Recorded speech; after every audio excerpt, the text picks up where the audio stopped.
Alors c'est une première en France qu'on vous explique aujourd'hui sur Alsace 20, ce sont les voisins recruteurs. C'est une opération qui nous a séduit. Une trentaine de chefs d'entreprise à la Roberceau vont prendre en main une trentaine de jeunes de la Cité de Lille. Alors Philippe Winter, on va dire que vous êtes la cheville ouvrière de cette opération. Comment vous avez décidé de mettre en rapport et des chefs d'entreprise et des jeunes d'une cité à Strasbourg? Ça s'est passé au mois de mai cette année où nous avons fait une réunion avec la mission locale Pôle emploi, les associations du quartier. Et le chômage est omniprésent à la Cité de Lille et comme souvent, il faut pouvoir y répondre. Nous avons sélectionné 30 parrains.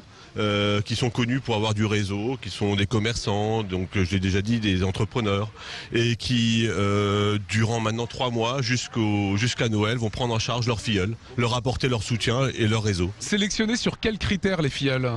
Alors les filleuls sont 30 demandeurs d'emploi de la Cité de Lille et de la Roberceau qui ont un projet vraiment abouti, qui sont prêts à avoir un job. Ridouane, vous faites partie de ces filleuls. Qu'est-ce que vous attendez de votre parrain? Ce que j'attends de mon parrain, c'est qu'il me présente des chefs d'entreprise pour que je puisse avoir un job. Ouais. Mon projet, ce serait de devenir technicien cordiste. C'est, si on peut dire, alpiniste du bâtiment. Et j'ai déjà fait 2 semaines de formation. En fait, il me reste, j'ai financé de ma poche et j'aimerais bien en fait qu'on puisse m'aider à financer la deuxième partie. Est-ce que c'est difficile de trouver du boulot quand on habite à la Cité de Lille? C'est assez difficile quand même, ouais. En fait, ça dépend des boulots recherchés aussi. Hein. Je veux dire, la plupart des boulots demandent des qualifications aujourd'hui.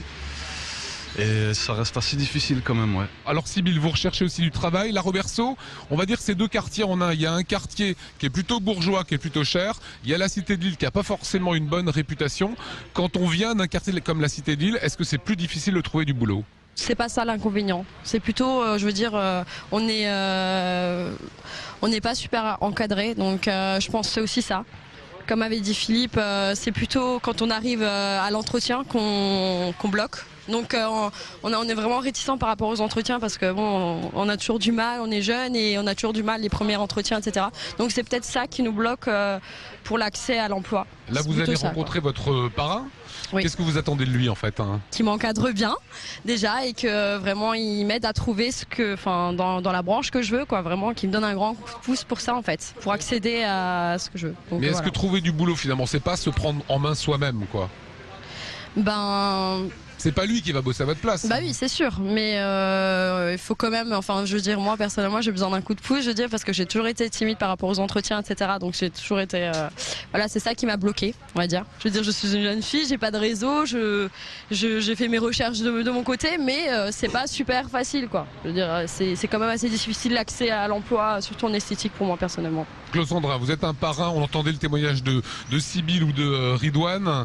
Elle veut faire de l'esthétique, vous allez ouvrir votre carnet d'adresses et votre réseau. Vous connaissez pas forcément des cabinets d'esthétique. Comment est-ce que vous allez lui filer un coup de main? Je connais 3 cabinets d'esthétique. On va téléphoner à ces 3 cabinets d'esthétique si Sybille était ma filleule. Et d'un autre côté, je crois que toutes les personnes qui seront ici présentes connaissent dans chaque domaine quelqu'un et vont y mettre tous leurs moyens pour essayer de les aider sérieusement. Vous croyez à cette opération? Non seulement j'y crois, mais je pense qu'on aurait dû faire ça depuis très longtemps. Alors Philippe Winter, la suite c'est quoi? Alors, dès ce soir, nous allons présenter les filleuls à leurs parrains et les parrains à leurs filleuls. Ensuite, nous donnerons à chacun des parrains un pack communication qui leur permettra de, si je peux me permettre ce terme, viraliser la candidature de leurs filleuls grâce à des clés USB, des cartes de visite, etc., etc. Interconnecter les réseaux, puisqu'on a compris que l'objectif, c'est créer des opportunités d'emploi, mais on peut connecter les réseaux de tous les parrains. Et chaque parrain va vivre l'expérience des voisins recruteurs à son rythme en mettant le curseur là où il souhaite et voir son filleul plus ou moins longtemps, plus ou moins souvent. Objectif pour ces 30 filleuls? On s'est fixé, comme je dis, 80% des jeunes aura un job à Noël. On a des programmes de formation rigoureux.